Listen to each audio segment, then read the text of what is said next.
The Syracusans now took courage, believing that they were no longer inferior to the Athenians, either in strength or in resolve. Thucydides. Hello, I'm Mark Selleck and welcome back to Casting Through Ancient Greece, episode 101, The Siege of Syracuse. The first year of the Sicilian expedition had now passed, and so far we have witnessed a roller coaster of emotions and fortune for the Athenians. The lead up to the expedition had been driven largely by confidence and expectation, by the promise of what Athens believed it could achieve. It looked toward opportunities befitting a city that had already accomplished so much. Although there were voices of reason and caution, they were ultimately suppressed beneath the excitement that swept the city. This enthusiasm would transform what may once have been a force with limited aims into an expedition onto a scale never before seen in Athenian history. Had Athens originally envisioned more modest goals, only to be emboldened by the rhetoric of its leaders? Athens would go on to launch its largest fleet ever sent west, commanded by two of its three generals who held completely opposing views on the expedition. Nicias had urged caution and wished to see Athenian efforts focused elsewhere, yet his attempts to dissuade the assembly only hardened their resolve, leading them to vote for even grander resources to be committed, while Nicias himself was compelled to serve as one of the expedition commanders. Alcibiades, by contrast, had been a staunch supporter of the Sicilian venture, eager to extend Athenian influence and power, alongside his own reputation. However, he became increasingly hesitant about accompanying the fleet after rumours spread of his involvement in a series of sacrilegious acts in the city. He feared that his political rivals would move against him while he was absent from Athens. So although the fleet departed amid great enthusiasm, the problems it would face became apparent even before it reached Sicily. The command was deeply divided. Nicias and Alcibiades stood in opposition, while Lamachus, the third commander, held views that fell somewhere between the two. Other difficulties soon emerged. The allies Athens expected to rally to its cause failed to materialise, with many coastal cities proving either hostile or reluctant to aid the fleet. To further undermine the Athenian arrival, it was discovered that the financial backing promised by Segesta, the city whose appeal had helped give birth to the expedition, had been deception. Athens now bore the additional burden of maintaining the largest force it had ever assembled, keeping it crewed, supplied, and fed. Eventually, the Athenians established a foothold in Sicily at Catana, where they began efforts to gather allies' influence and intelligence in preparation for a larger push against Syracuse. Yet another blow soon followed when Alcibiades' recall was demanded. He initially accompanied the ship sent to bring him home, but upon realising the likely fate awaiting him in Athens, he fled at the first opportunity. In a twist of events and ultimately fortune for the Athenian campaign, he made his way to Sparta, where he would become a key instrument in the future involvement in the Sicilian conflict. The Athenian force now found itself under the effective authority of Nicias, with Lamachus appearing to fall in behind him. Despite his reputation for caution and hesitation, Nicias quickly became aware of Syracuse's strengths, particularly its formidable cavalry. An initial attempt was made to draw the Syracusan army out into the field by threatening their territory, while the main Athenian force conducted an amphibious landing near the city itself. The Athenians landed unopposed, catching the Syracusans away from their walls. Rushing back to defend their city, the Syracusans met the Athenians in a confused and disorganised battle. Although the Athenians eventually gained the upper hand and forced their opponents to withdraw, the Syracusans were able to do so in good order. Unable to exploit his victory, Nicias was left with few alternatives, other than to pursue a full siege of Syracuse. With winter approaching, however, he withdrew to his base at Catana, seeking reinforcements and supplies from Athens to support the operations in the coming campaigning season. Syracuse, likewise, prepared for a protracted struggle. Its leaders reformed their command structure and worked to strengthen Sicilian unity in the face of Athenian aggression. When the warmer months returned, a crucial piece of territory outside Syracuse was identified as essential to any siege effort: the heights of Epipolae. In a daring night march, Nicias succeeded in capturing this high ground, which overlooked the surrounding countryside, and offered an ideal anchor for Athenian siege works. With this accomplished, both sides now prepared for the struggle ahead. The Athenians were confident that time, engineering skill, and naval supremacy could eventually force Syracuse to surrender. The Syracusans, however, remained resolute, knowing that if they could delay, disrupt, fracture the Athenian plan, their city might yet hold, and Athens could be defeated. In this episode, we will continue by examining how the siege began to unfold, the Athenian efforts to encircle the city, and the Syracusan attempts to break free. We'll also see the arrival of Spartan influence in the conflict, with the general Gylippus coming to the aid of the besieged city. His presence would challenge the assumptions of both sides and redefine the course of the war in Sicily. For the Athenians to begin their siege work, they first needed to establish a secure position on the Epipolae heights and ensure they possessed the resources required to begin and sustain a successful siege. Capturing a strong-walled city in this period demanded careful and coordinated planning. On land, the Athenians required a strong and defensible base of operations from which their siege works could be constructed. At sea, the Athenian fleet needed to command the waters along the seaward side of the city. Otherwise, all efforts on land would be rendered futile. For a siege to succeed, Syracuse had to be completely isolated from outside assistance. One of the first steps taken to secure the heights was the construction of a fort on the western edge of the Epipolae at Labdalum. This fort was intended to store Athenian supplies and money whenever the Athenians went out into battle or engaged in construction works on the siege walls. Its position ensured that resources, equipment, and funds were protected to the rear, reducing vulnerability while attention was focused on advancing Athenian objectives. At this early stage, the main Athenian camp and base of operations remained centred on Labdalum as they awaited reinforcements of cavalry and additional supplies. It was not long before the cavalry force available to the Athenians reached roughly 650 horse. These had arrived from allied sources, including Segesta, the Sicels, and Naxos, while additional mounts were required for Athenian cavalrymen already present in camp. With the arrival of this cavalry, Nicias grew far more confident that the Athenians could now adequately protect the working parties tasked with constructing the siege walls. A garrison was left at Labdalum, and the main body of the army moved to the southern edge of the Epipolae at Syracuse, much closer to Syracuse, where a new fort would be built. This fort became known as the Circle. The Syracusans had been watching the Athenian activity on Epipolae ever since the heights had been seized. Now, with the arrival of reinforcements and the increasing speed of construction, alarm began to spread within the city. The movement of the main Athenian force into a position overlooking Syracuse would have made it clear that plans were advancing rapidly. In response, the Syracusans decided to march out and offer battle in an attempt to halt Athenian progress. This move did not prove encouraging for the Syracusan army.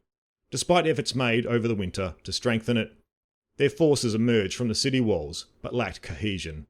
Forming their lines in a confused and disorganised manner, the Athenians by contrast formed their own battle lines effectively. Seeing the danger, the Syracusan generals ordered a withdrawal back behind the walls. A cavalry detachment was left behind, however, to harass the Athenian working parties, gathering wood and stone for their future construction. For a short time, this succeeded in preventing the Athenians from straying too far from their main body. Annoyed by this interference, Nicias dispatched a force of Athenian hoplites along with the entire cavalry contingent. They charged the Syracusan horse, routing them and killing several in the process. With this threat removed, Athenian labour could proceed freely, allowing the first siege works to begin. The Athenians then set work to constructing and extending a wall northward from the circle across the Epipolae towards Troilus on the coast. Within Syracuse, the generals debated what action they could still take before it was too late and they found themselves effectively locked in by land. They decided against risking another attempt at open battle, as their recent encounter had shown that their discipline and experience did not yet match that of the Athenians. Instead, they chose to counter the Athenian wall by constructing one of their own, designed to cut across the projected Athenian line and disrupt the attempt to enclose the city. The Syracusan counterwall was built at right angles to the Athenian works, with watchtowers placed at intervals along its length. It would climb the Epipolae heights and extend towards the coast. The strategic purpose of this wall is outlined by Thucydides as follows. If they could get it finished in time, it would have the effect of cutting the Athenian lines. And if, while it was being built, the Athenians were to attack, they would only use part of their force to meet such an attack, since they would have already built stockades behind which they would be protected, whereas the Athenians would have to suspend their building operations and use their whole force in dealing with them. At this stage, the Athenian fleet had not yet sailed to the great harbour of Syracuse, meaning the Syracusans still retained control of their coastline, which made their task somewhat easier for the time being. As construction progressed and the counterwall appeared well advanced, it became clear that the Athenians were unwilling to come out in force to challenge it directly. Instead, they pressed ahead at full pace with their own works, seeking to outstrip the Syracusans. They recognised that launching a direct attack would only delay their objective, and risk forcing them into a battle on unfavourable terms. As a result, the Syracusans withdrew the bulk of their field army back into the city, leaving a single division behind to guard the ongoing construction. Throughout this period, the Athenians carefully observed the Syracusan movements and developed plans not only to advance their siege preparations, but also to disrupt the counterwall itself. Their first target was the underground pipes that carried fresh water into Syracuse, which were smashed to interrupt the flow to the city. Next, 300 picked men were selected for a raid against the counterwall. The attack was launched at a moment when the defenders appeared off guard. Their raiding party advanced at the double, supported by light troops equipped with heavier armour. The rest of the army was divided into two bodies. One was positioned towards Syracuse in case reinforcements emerged from the city, while the other moved towards the stockade to support the raiders. The raid achieved complete surprise. The Syracusan garrison abandoned their positions and fled into a walled sanctuary. They were pursued, and although they managed to repel the Athenian attack there, inflicting some Athenian and Argive casualties, the counterwall itself was left undefended. The Athenians destroyed the wall, tore down the stockade, and carried off the building materials to be used in their own fortifications.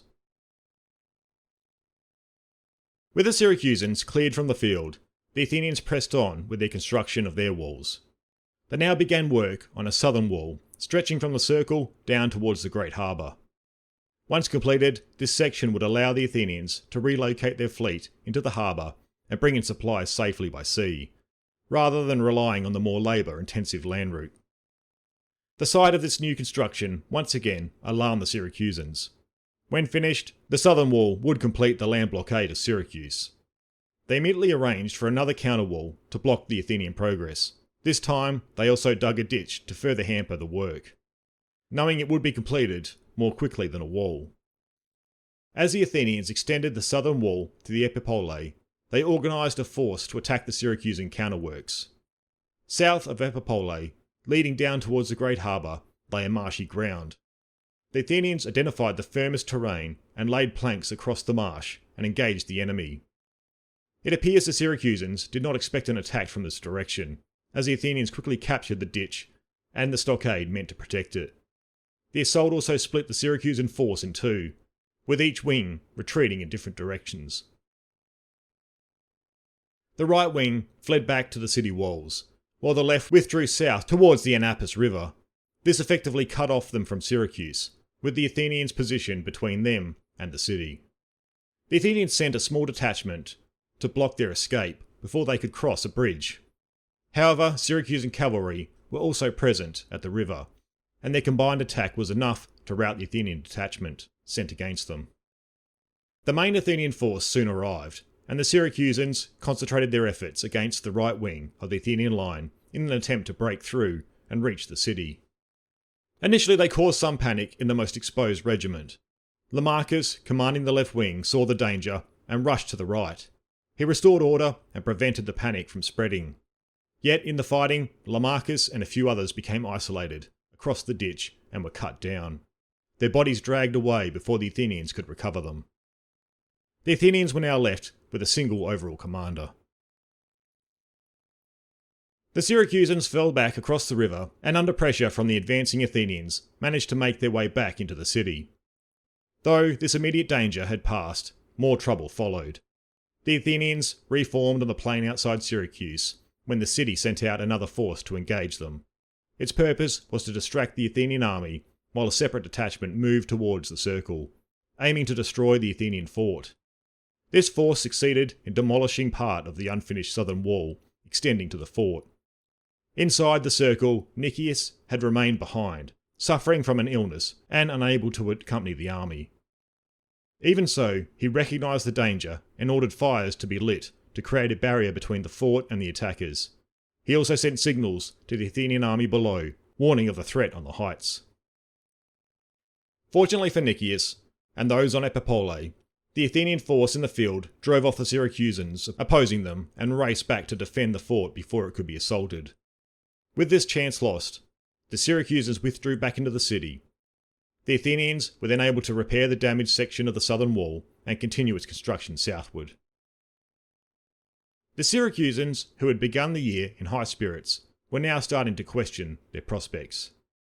News of Syracuse's situation spread through Sicily and Italy. Sicyl communities that had previously hesitated were now more willing to align themselves with Athens. Supplies from Italian cities also began to flow more freely. Earlier in the campaign, many had been reluctant to oppose the strongest city in the region. Now sensing weakness, they were prepared to act.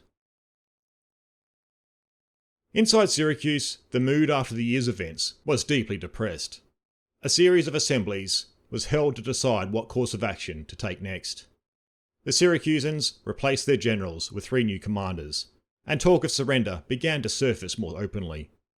Suspicion also took hold within the city, as many believed treachery was the only explanation for the continued misfortune. Confidence in their ability to resist the Athenians reached an all-time low, with Thucydides telling us that officials were even discussing terms of surrender with Nicias. Nicias could be forgiven for thinking the campaign was all but concluded. The Syracusans were desperate and their leaders seemed ready to reach an arrangement. It's in this context that Donald Kagan suggests Nicias may have let his guard down. He writes, Nicias became careless and overconfident, ignoring the one distant cloud in the otherwise bright Athenian sky. The 4 ships coming from the Peloponnese, one of them carrying the Spartan Gylippus. Nicias had earlier received word that a small group of ships sent by Sparta carrying Gylippus had reached the Italian coast. He took no action, presumably believing it to be of little consequence to his operations. Kagan argues that Nicias should have taken steps to complete the isolation of Syracuse by land and sea, allowing not even a single ship to pass the Athenian blockade, while also strengthening the defence of Epipolae to prevent any approach from the west. He further notes that Athens possessed enough naval strength to block the Spartan ships at the straits and prevent their passage into Sicily. Hindsight, of course, makes such judgments easy. Nicias' failure to act meant that the isolation of Syracuse remained incomplete. Assistance would soon reach the city, both from the east by sea and from the west by land.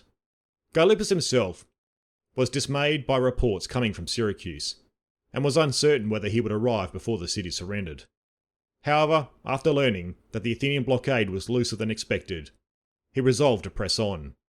After deliberation, he decided to land at Himera and attempt the approach to Syracuse over land.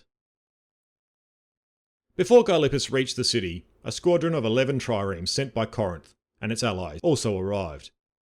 One Corinthian ship, carrying the general Gylippus, managed to slip through the blockade and enter Syracuse.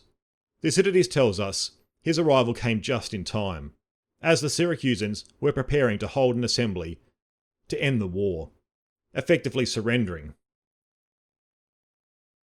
Gylippus prevented the meeting by announcing that he was only the first of further reinforcements on its way, and that the Spartan general Gylippus was expected to arrive shortly to assume command. From Himera, Gylippus marched with a force of just under 3,000 men, drawn from his own troops as well as newly gained allies from Himera and among the Sicels. Along the way, they captured a Sicel fort allied with Athens before reaching the Epipolae. Once on the heights, they followed the same route the Athenians had used in their daring night assault to seize the heights. It is difficult to understand why this path had been left unguarded, especially given how decisive it had proven for the Athenians earlier. Gylippus' arrival came just in time.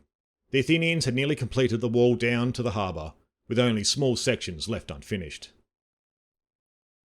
Thucydides tells us that when news spread that Gylippus had broken through the Athenian landward blockade, the entire Syracusan army marched out to meet him.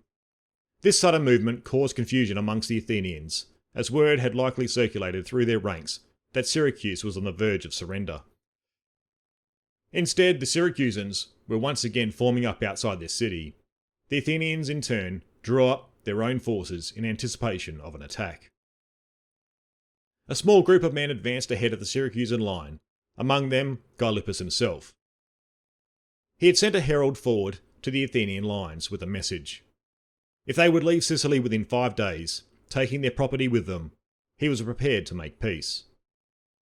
Expecting Syracusan surrender at any moment, Nicias treated the proposal with contempt, and sent the herald back without a reply. Both sides then prepared for battle that seemed imminent. Yet the Syracusan army was still plagued by poor organisation.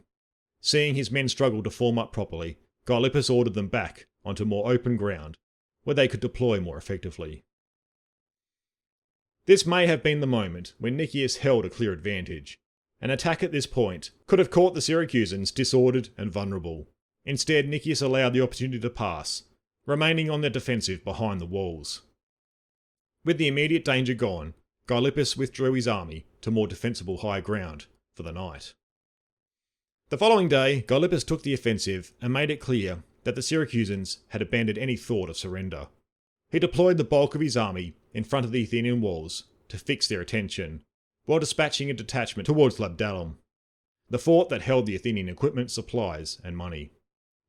The force succeeded in capturing the fort and putting to death those guarding it. Nicias appears to have underestimated the vulnerability of Labdalum, perhaps assuming it was secure in the rear of the Athenian position on Epipolae, despite sections of the defensive wall still being unfinished. This weakness was soon exploited. While Athenian efforts remained focused on completing the southern wall, parts of the northern wall across the Epipolae had been left incomplete. At one such point on the heights, the Syracusans began a counterwall at right angles to the Athenian line, intending to cut it off before it could reach Trogolis on the coast and sever Syracuse from the rest of Sicily. With the arrival of Gylippus and the actions that followed, his assumption of command in Syracuse, it became clear to Nicias that the surrender he had expected any day was no longer forthcoming. Recent Syracusan attacks had pushed the Athenians onto the back foot, forcing them to hastily reinforce sections of their wall that now appeared vulnerable near the Syracusan counterworks. The destruction of Labdalum was another serious blow. It compelled Nicias to relocate Athenian supplies, equipment, and headquarters. 3 new forts were constructed on the small peninsula at the southern end of the great harbour. This move made resupplying the army by sea far easier, as ships could now unload directly into the forts from within the harbour, yet it also weakened the Athenian position on land. The main army still had to remain on the heights of Epipolae, now much further from its supplies. Between them lay open plains, marshes and rivers, a distance that allowed the Syracusans to harass the convoys and detachments moving back and forth. Those sent to gather building materials or fresh water were especially vulnerable, as the increased distance to forests and rivers made them easy targets for roaming Syracusan cavalry. Thucydides also notes that from this point onwards, the crews on the Athenian ships began to suffer severely, showing a steady deterioration in condition. Operations to encircle Syracuse continued, matched by Gylippus' counter efforts. The Spartan commander captured an Athenian stockpile of stones, while construction on the walls atop Epipolae pressed on. Whenever either side's work parties were active, both armies would draw up between the fortifications. Each surprise attack had taught the Syracusans caution, and the Athenians likewise remained alert to avoiding being caught off guard. On one such occasion, Gylippus identified an opportunity to attack. However, his cavalry and missile troops were unable to take part, as the rest of the army had deployed too deeply within the confined space between the walls. The Syracusans were defeated, but Gylippus restored morale by taking responsibility for the setback, and insisting that his men were in no way inferior to the Athenians. This gesture earned him respect, and when he urged them to attack again, as soon as the right moment arose, the army was ready to follow his lead. That moment came when the Syracusan counterwall met the Athenian wall at Trogolis. The choice was stark: either fight to control the ground where the Athenian wall would pass, or allow the Athenians to build unchecked and complete the blockade of the city. Gylippus chose battle and ensured that it would be fought on open ground, where his lighter troops and cavalry could be used to advantage. This time the Syracusan cavalry and javelin throwers were positioned on the flanks, where they exposed the Athenian left. The Athenians had no effective response to this attack, and were forced to withdraw. As the left gave way, the rest of the line followed, retreating behind their walls. The engagement proved a major strategic victory for Syracuse. It revitalised morale and allowed the Syracusans to complete their counterwall, cutting across the Athenian line and ensuring that Syracuse would not be fully isolated. Worsening matters for Nicias, further reinforcements soon arrived. He had earlier received word that 12 Corinthian ships were sailing towards Syracuse and dispatched a small fleet to intercept them. The Athenians failed to locate the enemy, and with their attention fixed on the fighting and construction of the heights, they lacked the manpower to resist when the Corinthians landed along the coast. With them came 2,000 additional troops and supplies, which went a long way towards completing the walls ahead of the Athenians. The battlefield victory, the completion of the counterwall, and the arrival of reinforcements injected new confidence into Syracuse. Gylippus ordered a fort built at the Euryalus Pass on the heights and garrisoned it with 600 men, securing land access to the rest of Sicily. From there, he and his commanders moved through the surrounding countryside seeking new allies, now that Athens had been shown to be vulnerable. Delegations were also sent to Sparta and Corinth to request further support, buoyed by the belief that Syracuse was not doomed after all. The success on land and the morale it generated convinced the Syracusans that their city could be saved. Gylippus, recognising the shift in fortunes, now turned to the next challenge, confronting the Athenians at sea. He began the serious work of training a fleet to contest the one arena in which Athens still held a clear advantage. At this stage, for the Athenians, their fortunes had turned from their earlier successes in the season. At one stage, Nicias was standing on the edge of victory, expecting the Syracusans to surrender any day. However, with help arriving from Athens' enemies, Sparta and Corinth, the hopeless position that Syracuse was in began to turn. It was now Nicias and the Athenians who were in a tough spot. However, not all due to Syracusan actions. Nicias had also exacerbated some of the issues the Athenians faced with the decisions he made. It was now in this atmosphere that Nicias penned a letter to be sent directly back to Athens and presented to the assembly. Nicias in his letter begins by reminding the Athenians that the situation in Sicily is no longer fluid or forgiving. The war, he explains, has moved beyond opportunism and into a phase that demands sustained commitment. Syracuse has not collapsed as expected. Instead, the city has recovered from its initial shock, reorganised its command, and stiffened its resolve. The enemy is now disciplined, confident, and increasingly effective in the field. He stresses that the Athenians are fighting not one city, but the entire island. Syracuse is drawing support from other Sicilian states, while Corinth and Sparta are being drawn ever closer into the conflict. What began as a distant expedition risks becoming a wider Greek war fought far from home. Nicias then turns to the conditions of the Athenian force itself. This is the heart of the letter, and its most uncomfortable truth. He tells the assembly bluntly that withdrawal is no longer simple or safe. The army is deep in hostile territory, dependent on uncertain allies, and exposed to attack at sea. To retreat now would invite pursuit, embolden enemies, and likely result in catastrophe. The expedition cannot simply sail away without serious risk. Yet at the same time, Nicias insists that the force, as it stands, is insufficient to win. The Athenians lack cavalry, an especially dangerous weakness in Sicily, where Syracusan horsemen dominate the countryside. Their infantry is stretched thin, their allies unreliable, and their supply lines long and vulnerable. Disease and fatigue are beginning to erode morale. In short, Nicias presents Athens with an agonising paradox. The army is too committed to abandon the campaign, but too under-resourced to complete it successfully. Crucially, Nicias does not ask Athens to trust in his judgment, or grant him broad discretion. Instead, he forces the assembly to make clear political decisions. He outlines two, and only two options. Recall the army entirely, accepting the political and strategic consequences of abandoning Sicily. Or commit fully by sending substantial reinforcements, more hoplites, a strong cavalry force, more money, and new commanders with equal authority. What Nicias will not accept is indecision. He makes it clear that half measures will doom the expedition. If Athens chooses to continue, it must do so with overwhelming force and long-term intent. There is also a deeply personal undercurrent here. Nicias reminds the assembly of his own ill health, and of the immense strain placed on the generals.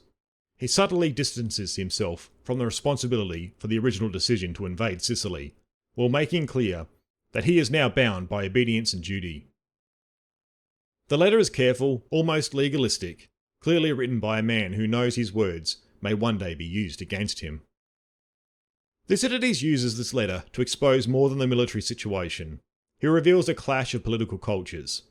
Nicias is cautious, procedural, and painfully aware of limits.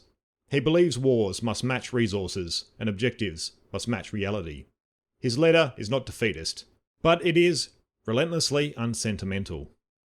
Athens, by contrast, will read this letter and choose escalation. Reinforcements will come, Alcibiades will not, and the structural problems Nicias identifies, distance, overextension, and misjudged ambition, will remain unresolved. In hindsight, the letter reads less like a plea for help and more like a formal warning, a final opportunity for Athens to step back from a war it no longer understands.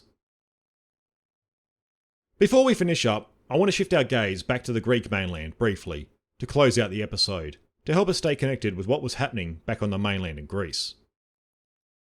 While the Athenian army dug in outside Syracuse, the Greek mainland in 414 BC existed in a strange limbo. The great land war between Athens and Sparta, the Academian War, had formally ended 5 years earlier with the Peace of Nicias, but the peace was fragile, incomplete, and already fraying. Athens was not at peace in spirit or strategy. It remained the dominant naval power in the Aegean, actively enforcing and expanding its empire through the Delian League. Tribute continued to flow into the city, and the assembly still believed that pressure applied abroad, especially by sea, could keep Sparta contained. Sparta, meanwhile, was quiet but not reconciled. It had signed the peace without conviction, and watched uneasily as Athens extended its reach westward into Sicily. The absence of open warfare on the mainland was less a sign of stability than a strategic hesitation. In 414 BC, Sparta was not yet fully mobilised against Athens, but it was becoming increasingly alarmed by events in Sicily. Corinth, the key Spartan ally, was openly hostile to Athens' expedition and had strong ties to Syracuse. Corinthian envoys were active in the Peloponnese, arguing that Athens' presence in Sicily threatened the balance of power across the Greek world. At the same time, Spartan leadership was cautious. Years of war had strained manpower, and there was a deep concern about internal stability, particularly the ever-present fear of a Helot revolt. Any major overseas or prolonged campaign required careful calculation. This caution explains why, in 414, Sparta had not yet declared open war, but it was listening more closely than ever before. Back in Athens, daily life continued, with a deceptive sense of normality. The city was not under siege, its walls stood intact, its fleet ruled the seas, and tribute from the empire continued to arrive. This distance from danger mattered. The war in Sicily felt more remote, both geographically and psychologically. Early successes had reinforced the belief that Athens could fight on multiple fronts without a serious risk. The assembly was inclined to interpret problems as logistical, not existential. Politically, Athens was also entering a more rigid and conservative phase. With Alcibiades recalled, and later condemned in absentia, his aggressive and improvisational leadership was gone. Decision-making increasingly favoured procedural caution and formal authority, ironically mirroring Nicias' own temperament, but without his sense of restraint. Across Greece, alliances were shifting subtly, but decisively. Argos, technically allied with Athens, remained unreliable and inward-focused. Mantinea and Elis harboured resentment towards Sparta, but hesitated to act.